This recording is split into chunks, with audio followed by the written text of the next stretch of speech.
At bigla-bigla na nga lang nagchat-chat itong mga kaibigan ko sa akin na intayin ko nga raw sila dito sa bayan at intayin ko nga rin daw na maka-out nga si Jaisal sa kanyang trabaho. Para nga daw sabay-sabay na kaming kumain dito nga sa Ruspan. Kaya naman mas pinili kong intayin si Jaisal dun sa labas ng kanyang trabaho pero napakatagal nga nitong mag-out. At dahil nga sa tagal niya doon ay akala ko nga ay doon na siya matutulog dahil napakatagal niya talagang lumabas. At bali hindi na rin nga pala kami natagalan sa paghihintay nga nitong aming mga kakainin dahil bago nga kami magpunta dito ay nag-order na nga si Edric ng aming mga kakainin. At bali nag-order nga pala dyan si Edric ng 3 kanin, kalahating manok at saka nga isang gisadong pansit. At awan nga dito sa mga kaibigan kong ito at basta-basta na nga lang nanlilibre ay wala namang okasyon. Ganun talaga siguro kapag nga yumayaman na. At syempre pagkalapag-lapag nga ng pagkain ay kumain na nga rin kami dahil nga mas masarap kumain kapag mainit pa nga yung mga pagkain. At ito nga si Jaisal ay lagi na nga lang masama ang tingin sa akin basta itapat ko nga sa kanya yung camera. Tapos tignan nyo na nga lang yung buka ng bibig niya kapag nga tinatapatan ko siya ng camera at talagang ako nga ay minumura.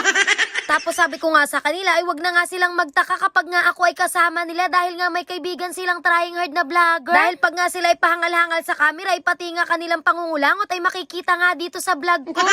Tapos syempre pagkatapos nga namin kumain ay nagbayad na nga itong aming manager at talagang yumayaman na nga itong kaibigan kong ito At syempre pagkatapos ay hindi na nga rin kami nagtagal dito dahil nga umuulan at baka nga mamaya ay lumakas pa lalo yung ulan kaya naman nagpasya na nga kaming umuwi ng bahay. Tapos pagkarating ko nga ng bahay ay niluto ko na nga agad-agad itong binigay na karning kalabaw ng aking kaibigan na si Ervin. At dahil nga mahaba-habang pagpapakulo ang gagawin natin dito sa kalabaw ay nagpasya na nga muna ako lumabas ng bahay at kumuha nga nitong tanla dahil nga kakailanganin natin ito sa pagluluto nga nitong karning kalabaw. At bali dito nga pala kumuha ng tangla dito nga sa bahay nila ate dito sa may labas ng kanilang bahay. Tapos pagkarating ko nga sa bahay ay itong mga rekado naman na gagamitin natin ang aking iginayak. Nagyat nga lang ako dyan ng sibuyas at bawang at pati na nga rin ng luya. At bali ginahit ko nga lang pala ng maliliit dan yung luya dahil nga mas maganda kapag nga maliliit yung gahit sa luya dahil nakakain nga siya kapag maliliit yung pagkakagaya. At pagkatapos ay pinitpit ko nga lang itong puno nitong tanlad na ating gagamitin at pinaikot-ikot kagaya ng pagpapaikot-ikot sa ng jowa mo.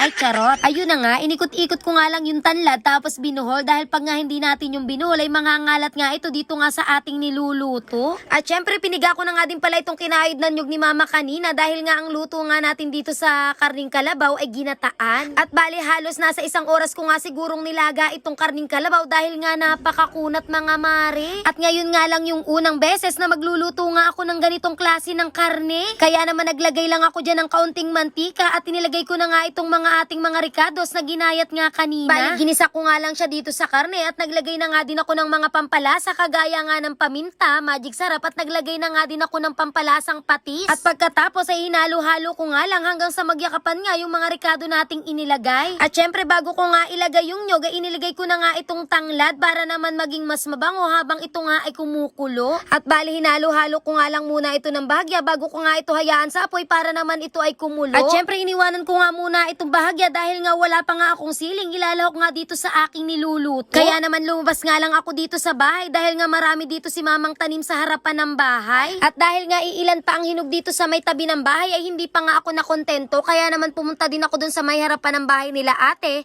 dahil nga may tanim din dun si ate na mga sili. Tapos kung inyong ang mapapansin ay talagang maliliit pa nga itong sili na nakuha ko at pinilit ko na nga lang itong kunin kaysa nga wala akong ilagay dito sa aking niluluto. At bali ginayat ko nga lang yung mga siling green para naman magkaroon ng anghang itong aking niluluto kahit papaano. At saktong nagluluto nga pala ako nito ay nandito nga ang aking tiyo piping at nabanggit nga niya na mas masarap nga daw ito lagyan ng dahon ng dikay. At mabuti na nga lang at meron ng available na dahon ng dikay na malapit nga dito sa bahay. Kaya naman sabi ko kay mama ay kumuha na nga ng matisting namin kung masarap talaga itong ilahok sa karne ng kalabaw. At sa mga hindi nga nakakakilala dyan sa dahon ng dikay ay ito nga ang ginagamit na pang-asim noong unang panahon. At sa magtatanong kung anong lasa nga nitong dikay ay syempre po maasim po ang lasa nito kapag kinagat mo nga yung dahon pero hindi naman siya gaanong umaasim dito nga sa sabaw. At bali hinayaan ko nga lang pala muna yan dyan sa apoy dahil nga papakatihin pa natin yung mga natitirang gata. Dahil nga mas magiging masarap ito kapag nga naglalangis-langis na yung pagkakagata sa kanya. At syempre matanong ko din sa inyo mga mare, kumakain ba kayo ng karning kalabaw? Dahil kung hindi ay di hindi dahil nagtatanong lang naman ako. At At makalipas nga lang ang ilang minuto ay naging ganito na nga yung itsura at yung ganitong itsura nga ang hinahanap natin. At syempre, ito na nga din pala yung pagkakataon para nga ako'y makapagtanong sa inyo na kung totoo nga na kapag kumain nga ng kalabaw ay nakakabalik nga ng sakit or nakakabay na. Dahil palagi ko nga siyang naririnig na kapag nga daw kumakain ng ganito ay talagang mababaynat ka nga kapag nga dati kang nagkasakit.